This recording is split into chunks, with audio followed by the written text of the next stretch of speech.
Κυρίες και κύριοι, καλησπέρα σας και καλώς ήρθατε στην εκπομπή Πρόσωπα εδώ στο New Greek TV. Η σημερινή μας προσκεκλημένη είναι γνωστή τόσο στην ελληνική κοινότητα αλλά και γενικότερα στη Νέα Υόρκη, καθώς μας εκπροσωπεί από το 2010 στην Πολιτιακή Βουλή της Νέας Υόρκης. Είναι η ομογενής πολιτιακή βουλευτής Νικόλ Μαλλιωτάκη, η οποία βρίσκεται εδώ και με μια άλλη ιδιότητα, της υποψηφίας για το χρίσμα του υποψηφίου Δημάρχου του Ρεμπουπλικανικού Κόμματος. Μια μεγάλη ευκαιρία για την ελληνική κοινότητα να αναδείξει μια δικιά του υποψήφια για να διεκδικήσει την κορυφαία θεσμική θέση στην πιο σημαντική κατά πολλούς πόλη του κόσμου. Η συνέντευξη με την κυρία Μαλλιωτάκη θα γίνει στα αγγλικά και ασφαλώς θα έχουμε την ευκαιρία να συζητήσουμε μαζί της για πολλά θέματα. Welcome, Mrs. Malliotakis. Thank you. Tell us about, remind us about your Greek background, firstly. Okay. Well, I'm the daughter of immigrants. My father is from Greece, from Scythia in Crete, and my mother is of Cuban heritage, and she fled the Castro regime in 1959. Do you visit Greece? I've been to Greece many times. As a matter of fact, I'm a member of the World Hellenic Interparliamentary Association, which is a wonderful organization comprised of elected officials from around the world who are of Greek descent. And you would be surprised to know that there are elected officials in countries like Sweden, in Zimbabwe, South Africa, Belgium, so many different nations around the country. Greeks are well represented in government, and so I've been a board member of that organization, and that has given me the opportunity to also go to Athens multiple times and meet with the representatives there in the government to advocate for ways that we can fix the fiscal crisis, ways that we can bring tourism to Greece, and ways that we can bring investment to Greece as well. And so we have served as ambassadors for the country of Greece, especially now when they need so much assistance. When we go back to our homelands, we're able to advocate and lobby for Greece. And so it's a very wonderful organization, which is very strong. There's about 50 representatives that will be at the international convention, or conference rather, that we're having in Athens in July. I won't be there because I'm running for mayor of the city of New York. It's going to require my full attention. But I've been really honored and privileged to meet so many other elected officials of Greek descent from around the world through this organization, in trying to also advocate for fiscal responsibility and for things to change in Greece to support our family that's there. As I said before, you're established, you're experienced,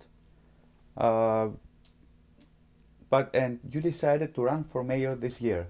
Tell us, why did you decide to run for mayor? Well, I've been in the New York State Assembly now for the last 7 years, and I've been proposing many good ideas to improve the quality of life here in our city, in our state. And I'm not happy with the direction we have gone under Mayor Bill DeBlasio. I feel that the quality of life in the city has deteriorated significantly. We have an epic homeless crisis. We have schools that continue to fail, in which he's throwing more money at the problem instead of actually trying to rectify the cause of those problems. We're seeing a system in which quality of life crimes, litter, public urination are no longer being prosecuted, and he's turning a blind eye, I think, to many important issues that the people experience every day. The subway system deterioration, the traffic that has increased tremendously in the city. We're not making the proper investments long term to deal with population growth. And so what we're seeing here is a situation where money is coming into the budget and is going out. He has increased spending 20%, actually 22% now, in the short time that he's been in office, 3.5 years, and we're not seeing results. As I mentioned, you know, all the things that are happening in the city, whether it's the subway system, the increase in traffic, this is because we're not doing long-term planning, investing in the MTA capital plan to improve our subway system and modernize the signals that have been there since pre-World War II. Traffic congestion has to do a lot with not having smart lights invested. So there's a lot of different things that we're seeing going unaddressed because our mayor is more focused on fighting a national ideological war when he should really be here managing the city. So you're a woman, you're young, you're of a Greek descent, the Greek background. Actually, this sounds like these are demographics of democratic base, according to the stereotype. How can they connect with a Republican candidate? Well, I believe that, number one, the issues that I'm talking about are issues of quality of life, improving transportation in our city, easing traffic congestion, getting a good education. These are issues that everyone cares about, regardless of political party. And New Yorkers have shown, at least for 20 years prior to this mayor entering, that they would vote for a Republican. It doesn't really matter as long as a person has good ideas and is willing to do the job well. And I believe that many people are unhappy with his leadership because of these quality of life issues going by the wayside, that he's not focused on addressing the core issues that city government should be addressing. And so I believe that that coupled with, yes, my demographics are great. I mean, being a woman, hopefully the first woman mayor. I'm also a half Greek, half Hispanic, daughter of immigrants. I can connect with many people who generally do vote Democratic. That's absolutely right. But people should vote for me not because of any of those demographics, but because I am the person who has the best ideas and is really looking to do the day-to-day work to manage this city and plan long-term for our future, investing in reserves in case there's a situation in which we are hit by another economic crisis, God forbid a terrorist attack. There's only $1 billion in the reserves. The city budget right now is almost $83 billion. So that is not enough to get us through the a crisis. And so we need to look long term. Improving the subway system is something that, yes, it's the states, the governors controls a majority of the board, but the mayor has 4 appointees to the board. My appointees will be pushing against the status quo, asking the questions of why certain mega projects, like the Long Island East Side Access Project, which goes from Long Island to Manhattan, is 10 years over schedule, $6 billion over budget. These are the questions that need to be asked. The status quo needs to be pushed against so we can start getting results for people. And as mayor, I will be looking not to just take all the money that comes in and spend it on a lot of frivolous things like he's done. He has increased, even the city workforce has increased by 16,000 people. Think about that. He's hired 16,000 more people and added to the bureaucracy of government instead of using that money to improve our subway system and other things that need critical attention at this time. And we should remind the audience, our Greek audience, that during the primary, only the registered Republicans are eligible to vote. Can they register now? Is there a deadline right now? Well, if they aren't registered, they could still register, but they can't change parties. They have to change parties a year in advance. Now, the primary, which would be only for Republicans candidates, is I have an opponent, and that will be September 12th, that primary. So only registered Republicans can vote on that day. And then in the November election, everybody who's registered in New York City can vote. Okay. How hard it is to campaign in the 5 boroughs? Because you're very well known in Brooklyn. Brooklyn knows you, Brooklyn loves you, well, the Greek community loves you, of course. How hard was it to campaign in the 5 boroughs? Well, as you know, I've been representing both Staten Island and Brooklyn for the last 7 years, and so I do have a base in those communities. However, I have many contacts throughout the city of New York, and I'll tell you, I've been marching in a number of parades in Manhattan and Queens, and I've been getting a good response. People seem excited about someone new and fresh coming into the mayor's race.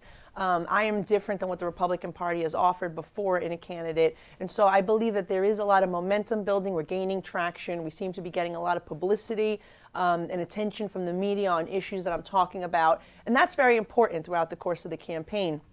So I'm really, I feel very good and positive about the direction of the campaign. As I mentioned, wherever we go, people seem to agree that the quality of life in this city is being neglected.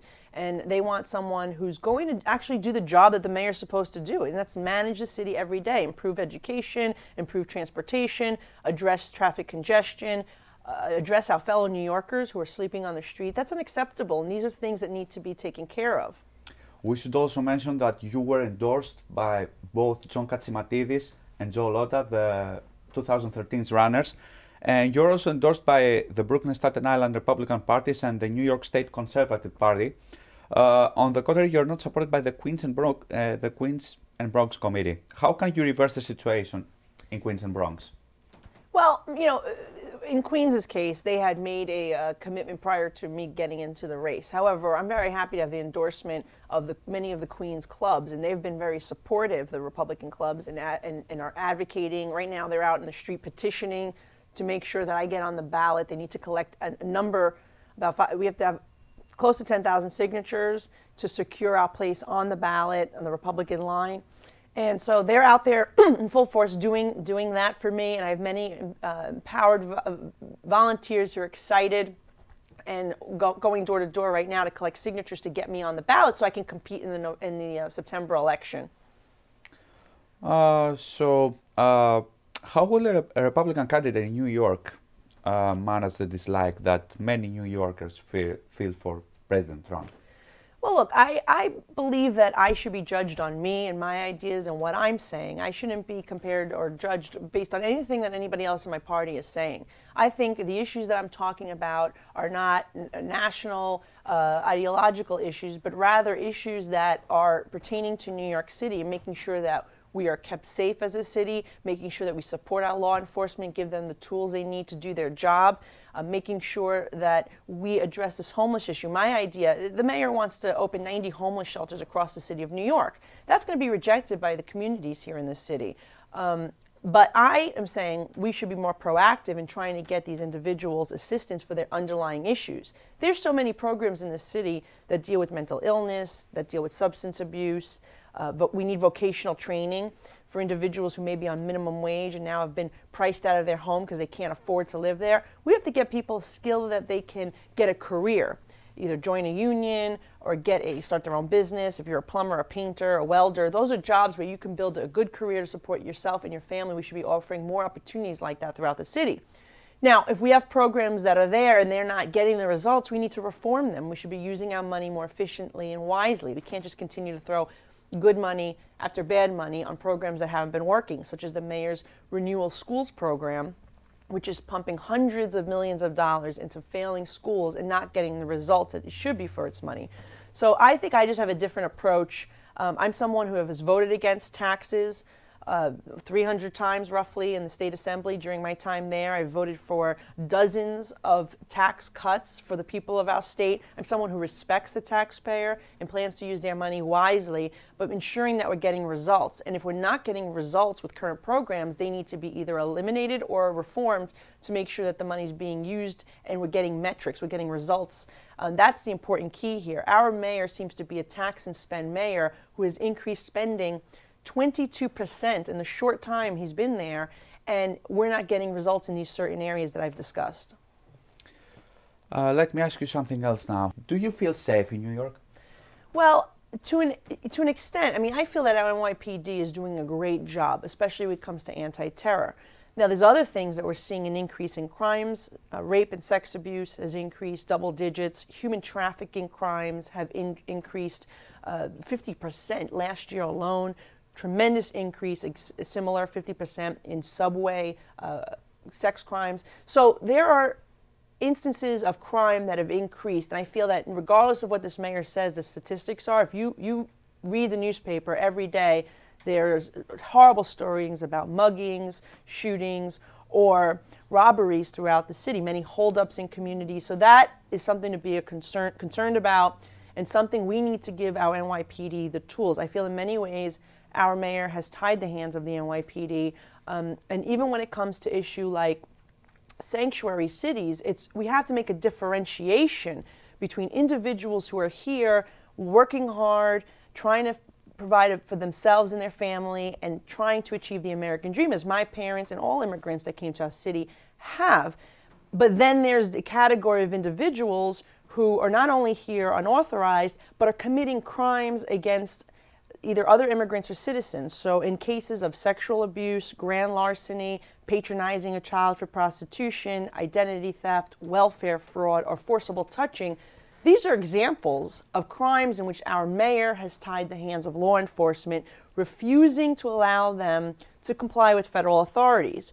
So our mayor rather protect individuals that are here illegally and committing those types of crimes than to comply with federal authorities to ensure that we get anti-terror money and all the federal money that we deserve in the city to protect our citizens. Would you try to restore stop and frisk policy? Well, I think stop and frisk is something that has been very criticized in the past.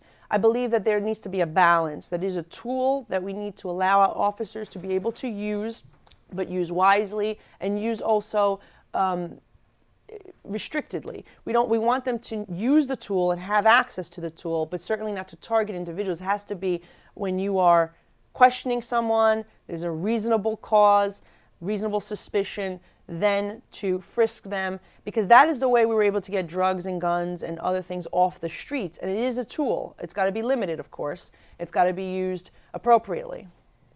And what about the IDNYC program? Well, I've been very critical of the mayor in the IDNYC program because he has decided that he was going to issue 1 million identification cards to people across the city and then destroy all the records associated with that program. That to me it poses a security risk. It is problematic because they're accepting foreign expired passports, which are not machine readable. And we know, if you read the news in European Union and in Greece, it has occurred also, in countries in South America, there are many cases of fraudulent passports being sold on the black market. So what we're doing here is saying if someone comes here, perhaps with a fraudulent passport, we're going to give them now a legitimate ID card, legitimizing that identity, fake identity, with a government-issued ID card, and then destroy all the records that were provided to obtain that ID card. That, to me, is very problematic. I have no issue with the municipal ID card program, and we can continue that program. However, what we shouldn't be doing is destroying the records associated with it. Give out driver's licenses and other government ID cards. Those documents, the background documents, are supposed to be kept on record for the period of time, at least for the life of that ID. So that is my issue and my criticism of this mayor, and I believe it poses a security risk. And also, I mean, the city should just not have a policy of destroying records. It's inappropriate. To sum things up, what makes you believe that Mayor DeBlasio has failed? Well, if you look at all the issues that I've laid out for you, these are things that have grown, these problems, under his leadership. The epic homeless crisis, the shelter census alone is 20% increase under Bill DeBlasio. The rape and sex crimes, which really target women and children mostly, that has increased 15% under Bill DeBlasio. Human trafficking cases have increased 50% under Bill DeBlasio. And I believe that's a direct result of a sanctuary policy that allows people to be trafficked here and being promised a better life, being promised citizenship, and then they're being put in prostitution rings across our city. That is a major, major issue that needs to be addressed.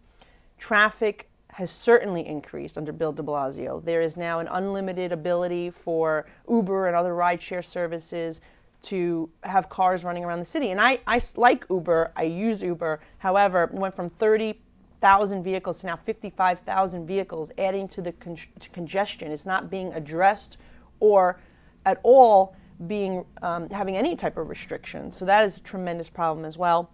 And he hasn't invested in smart light technology that he should be doing to modernize the city, to monitor traffic flow and allowing lights to change when there are pedestrians and vehicles congested in certain areas. That is another major issue. And of course, the inability to take responsibility for the subway system here in New York. He plays a major role in that. Number one, it runs through his entire city. He has 4 appointees on the MTA board who have not stood up against the status quo, and he hasn't put up nearly what the city should be doing to upgrade the transit system here in the city of New York. That's got to be a partnership between him and the governor, but unfortunately there's a bad relationship there. They do not get along. So he's not only shown an inability to work with the president, he has shown an inability to be able to work with our governor. And on the city level, when it comes to situations like just what happened this week, when the city council approved a budget in which they're going to give $26 million to provide legal services for individuals that include murderers, rapists, and other felons to protect them from deportation. He's shown an inability to be able to work with the city council to get rid of that. That's a ridiculous proposal when we have so many other issues that are pressing, that are affecting the people of New York. And so he has just neglected his responsibility as mayor. He has neglected many of these quality of life issues that are concerned that we experience every single day. This is his city. He needs to make sure that it's being managed properly, and under him it's been ungovernable. And finally, why I should vote for Nikols Malliotakis? Because I'm someone who's going to actually address these issues. I'm someone who's talking about it. I have ideas that I've been talking throughout the course of the campaign. We're going to come out with a lot more on how to ease traffic, how to invest more in transportation to make sure that we're modernizing the system, how to address the issue of bureaucracy in education, to cut that back so the money can actually get to the classroom, so teachers aren't paying for supplies and students aren't being taught in trailers without the best textbooks, and how to be more proactive about the homeless crisis so we can get those individuals the support and assistance they need to help them get off the streets. I'm looking to actually manage the city and do what the mayor's supposed to be doing. I'm not looking to fight a national ideological war and make headlines nationally or internationally. I'm looking to do the job that this mayor should have been doing for the last 3.5 years and has neglected. And finally, will you organize any events with the Greek community, and when? And how can we stay up to date about your campaign? Well, right now I've been going to all the Greek festivals that have been taking place in our city. So last week I did a couple in Brooklyn. This week we did Queens and Bronx coming up this weekend. So there's so many different events. So I'll be coming to the Greek church near you for the festivals. But also I'm very active in the Greek community. I attend many of the events, and Cyprus U.S. Chamber of Commerce is going to be having an event soon. We have the Hellenic Foundation is going to be doing something. So I'm somebody who has been going to many Greek functions throughout my time as an elected official, and even before that. But I would love the Greek community to stay in touch by visiting my website, NicoleForMayor2017.com. Obviously, one big issue right now is raising money to be able to compete and get our message out. So if people are willing to make a donation to support me online, NicoleForMayor2017.com, that would be very helpful in getting me to win the primary in September and then take on Bill DeBlasio. I would like to thank you very much. Wish you good luck, and I will invite you right now for a new interview before and after you win the primaries. Ευχαριστούμε πάρα πολύ. Thank you. Thank you. Κυρίες και κύριοι, λοιπόν, συγκρατήστε τα στοιχεία που είδατε πριν από λίγο στην οθόνη σας για να είστε σε επαφή και να ενημερώνεστε για την προεκλογική καμπάνια της Νικόλ Μαλλιωτάκης. Όπως είπαμε, στις 12 Σεπτεμβρίου είναι οι προκριματικές στο Ρεμπουπλικανικό Κόμμα. Εκεί ψηφίζουν μόνο οι εγγεγραμμένοι Ρεπουμπλικανοί, και από εκεί και πέρα, εφόσον το ευχόμαστε όλοι, κερδίσει η κυρία Μαλλιωτάκη αυτή την ενδοκομματική μάχη, έχουμε τις δημοτικές εκλογές όπου άπαντες, εφόσον το επιθυμούν και εφόσον το επιλέξουν, μπορούν να ψηφίσουν. Ήταν εκπομπή πρόσωπα, λοιπόν, από όλους εμάς. Ευχές για ένα όμορφο βράδυ.